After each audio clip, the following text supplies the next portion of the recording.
আসসালামু আলাইকুম। আবরিশ moms kitchen থেকে আমি নুরায়া আপনাদের সবাইকে জানাচ্ছি স্বাগতম। আজকে আপনাদের সাথে শেয়ার করব অথেন্টিক স্বাদের বালুশাই বা বালুশাহী মিষ্টি, যা একবার বানিয়ে খেলে দোকান থেকে কিনে খাবার কথা মনেই থাকবে না। এই মিষ্টিটি বানানো খুবই সোজা। কিভাবে বানালে এই মিষ্টিটির ভিতরে রসালো এবং বাহিরটা মুচমুচে হবে তার সকল টিপস সহ আজকে আপনাদের সাথে শেয়ার করব। তার জন্য ভিডিওটি স্কিপ না করে সম্পূর্ণটাই দেখতে হবে। তাহলে চলুন দেরি না করে মূল রেসিপিতে চলে যাই। সবার আগে লাগছে 1.5 কাপ ময়দা। আপনারা আটা দিয়েও করতে পারেন, তবে ময়দায় মিষ্টিটা ভালো হয়। এখন দিয়ে দিচ্ছি 1/4 চা চামচ বেকিং সোডা। এখানে বেকিং পাউডার দিলে হবে না, বেকিং সোডাটাই ব্যবহার করতে হবে। এরপর ভালো করে মিশিয়ে নেব। পারলে আপনারা চেলে নিতে পারেন। তারপর দিয়ে দিচ্ছি 6 চা চামচ মতো ডালডা। আমার ডালডাটা একটু জমে গেছে, আপনারা মেল্ট করে নেবেন। আপনারা চাইলে ডালডার পরিবর্তে বাটার অথবা ঘি ব্যবহার করতে পারেন, কিন্তু কোনোভাবেই রান্নার সাদা তেলটি ব্যবহার করা যাবে না। এখন খুব ভালোভাবে ডালডার সাথে ময়দাটাকে মিশিয়ে নিচ্ছি। মিশানোর এক পর্যায়ে দেখবেন হাত মুঠো করলে দলা পাকিয়ে যাচ্ছে এবং চাপ দিলে খুব সহজেই ভেঙে যাচ্ছে। ঠিক তখন আমি দিয়ে দিচ্ছি 5 টেবিল চামচ টক দই। এখানে আমি এক্সট্রা কোনো পানি বা দুধ ব্যবহার করব না, এই টক দই দিয়েই ডোটা তৈরি করব। যদি ডো আমার আরেকটু বেশি শক্ত হয়ে থাকে তাহলে আরও কিছুটা টক দই ইউজ করব। আমার ডোটি একটু শক্ত হয়ে গেছিলো, তাই আরও 2 টেবিল চামচ টক দই আমি এখানে এক্সট্রা ব্যবহার করেছি। সব কিছু মেশানোর পরে একটি অমসৃণ ডো বানিয়ে নিচ্ছি। কিছুতেই মসৃণ ডো তৈরি করা যাবে না, ডোটি ঠিক এরকম ছেঁড়া ছেঁড়া হবে। আমার ডোটি তৈরি হয়ে গেছে। এখন একটি ঢাকনা দিয়ে ঢেকে রেখে দেব 20 মিনিটের জন্য। 20 মিনিট পরে ডোটা অনেকটা নরম হয়ে গেছে।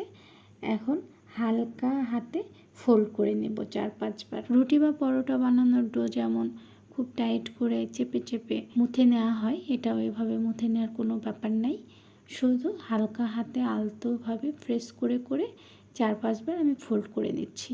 ফোল্ড করার ফলে মিষ্টিগুলো ফ্লেকি হবে এবং ভালো রস নেবে।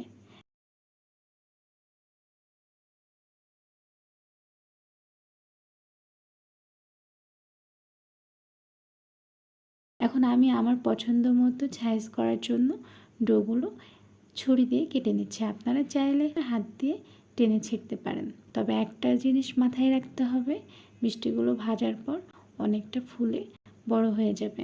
আমি ঠিক এত বড় করে নিচ্ছি, আপনারা বড় বা ছোট করে নিতে পারেন। এক একটি লেচিকে হাতের তালুর মাঝখানে রেখে চাপ দিয়ে চ্যাপটা করে চপের মতো করে নিচ্ছি এবং মাঝখানে একটি আঙ্গুল দিয়ে গর্ত বানিয়ে নিচ্ছি। তবে খেয়াল রাখবেন গর্তটি যেন ডোনাটের মতো এপাশ ওপাশ না হয়ে যায়, চারিদিকটা এবড়ো থেবড়ো হবে। এটা মসৃণ করার কোনো ঝামেলা নেই, এটাই বালুশাহীর ট্রেডিশনাল রূপ। এবার ভেজে নেব। আমি আগে চুলায় কিছুটা তেল বসিয়ে নিয়েছিলাম। একটি আঙ্গুল কিছুক্ষণ ডুবিয়ে রাখলে কোনো রকমের জ্বালা বা যন্ত্রণা করবে না। ঠিক এই রকম তাপমাত্রায় আমি একে একে তেলের মধ্যে সবগুলো মিষ্টি দিয়ে দিচ্ছি। আমি 2 বারে মিষ্টিগুলো ভেজে নেব, তার জন্য এখানে মোটামুটি অর্ধেক মিষ্টি দিয়ে দিয়েছি, বাকিগুলো পরের ব্যাচে ভেজে নেব। মিষ্টিগুলো উপরে আসা পর্যন্ত অপেক্ষা করব, এর আগে নাড়াচাড়া দিব না। মাঝে মাঝে কড়াইটা আমি একটু দুলিয়ে দিচ্ছি যাতে করে চারিপাশটা সমানভাবে ভাজা হয়। ভাজতে হবে লো মিডিয়াম ফ্লেমে। যখন দেখবো এক পাশ বাদামি কালার ধারণ করেছে তখন উল্টিয়ে দিব। এই মিষ্টিটি একটু সময় নিয়ে ভাজতে হয়। মোটামুটি এক পাশ ভাজতে আমার সময় লেগেছে 8 থেকে 9 মিনিট। তার মানে হচ্ছে আমার 2 পাশ ভাজতে মোটামুটি 18-20 মিনিট মতো সময় লাগবে। এখন অপর পাশটাও সেমভাবে ভেজে নেব। যখন পছন্দ মতো গাঢ় বাদামি রং ধারণ করবে মিষ্টিগুলো তুলে নেব। আমি একটু বেশি গাঢ় বাদামি করে নিয়েছি, কারণ আমার এই টাইপের গাঢ় বাদামি করে নিলে যে মুচমুচে ভাবটা হয় এটা ভালো লাগে। আপনারা চাইলে আর একটু হালকা করে ভাজতে পারেন, এতে করে মিষ্টিগুলো দেখতে আরও সুন্দর লাগবে। আমার সবগুলো মিষ্টি ভাজা শেষ, সবগুলোই তুলে নিচ্ছি। এখন শিরা তৈরি করে নেব। শিরার জন্য লাগছে 1.5 কাপ চিনি এবং 1 কাপ পানি। আমি একটি ঘন শিরা বানিয়ে নেব। 1 বা 2 তার করা লাগবে না, জাস্ট খুব ঘন এবং চিটচিটে শিরা করে নিলেই হবে। 5 থেকে 7 মিনিট জাল করে কিছুটা লেবুর রস দিয়ে দিলাম। এতে শিরাটা ঠান্ডা হলেও জমবে না।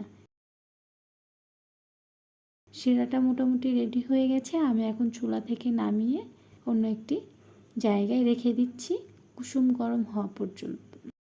আমার শিরাটা এখন কুসুম গরম হয়ে গেছে। এভাবে একটা আঙুল ডুবিয়ে রাখা যাবে কিছুক্ষণ। এই পর্যায়ে আসলেই বালুশাহী মিষ্টিগুলো একে একে শিরাতে দিয়ে দিচ্ছি। আমি একটু প্রেস করে শিরার মধ্যে ডুবিয়ে দিচ্ছি যাতে করে উপরে এবং নিচে উভয় পাশে শিরাটা সমানভাবে ঢুকতে পারে ভিতরে। এভাবে ডুবিয়ে বেশিক্ষণ রাখা লাগবে না, মাত্র 10 মিনিট রেখে দিলেই যতটুকু শিরা টানার দরকার মিষ্টিগুলো টেনে নেবে। 10 মিনিট পরে বালুশাহী মিষ্টিগুলো তুলে মাওয়াতে গড়িয়ে নিচ্ছি। একটা টিপস আপনাদের সাথে শেয়ার করি, কখনোই সরাসরি গুঁড়া দুধের মধ্যে কোনো মিষ্টি কোট করবেন না, এতে করে মিষ্টির স্বাদ কমে যায়। আপনারা ইনস্ট্যান্ট মাওয়া তৈরি করে নেবেন যেভাবে আমি করে নিচ্ছি। আমি এখানে হাফ কাপ মতো গুঁড়া দুধ নিয়েছি এবং 2 চা চামচের মতো ঘি দিয়ে দিচ্ছি, দিয়ে একটু মাখিয়ে নিচ্ছি। দেখুন ঠিক এমনটা যখন হবে বুঝে নিতে হবে মাওয়াটি প্রস্তুত। আমি যতগুলো মিষ্টি বানিয়েছিলাম তা থেকে অর্ধেক আমি মাওয়াতে গড়িয়ে নিচ্ছি এবং অর্ধেকটা শুধুই রেখে দিচ্ছি। আমার দুটোই ভালো লাগে, তবে মাওয়াতে গড়িয়ে নেওয়াটা বেশি ভালো লাগে। আমার রেসিপিটি যদি ভালো লেগে থাকে তাহলে অবশ্যই আমার চ্যানেলটি সাবস্ক্রাইব করবেন, লাইক করবেন, কমেন্ট করবেন এবং বেল আইকন বাটনটি প্রেস করে রাখবেন যাতে করে আমি অন্য কোনো রেসিপি দেওয়ার সঙ্গে সঙ্গেই আপনি নোটিফিকেশন পেয়ে যান। একটা মিষ্টি ভেঙে দেখাচ্ছি, দেখুন কতটা ক্রিস্পি হয়েছে বাইরে এবং রসালো হয়েছে। বেশি কিছু বলার অপেক্ষা রাখে না, দেখেই বোঝা যাচ্ছে মিষ্টিটা আসলেই পারফেক্ট হয়েছে। ভালো থাকবেন সবাই, খোদা হাফেজ।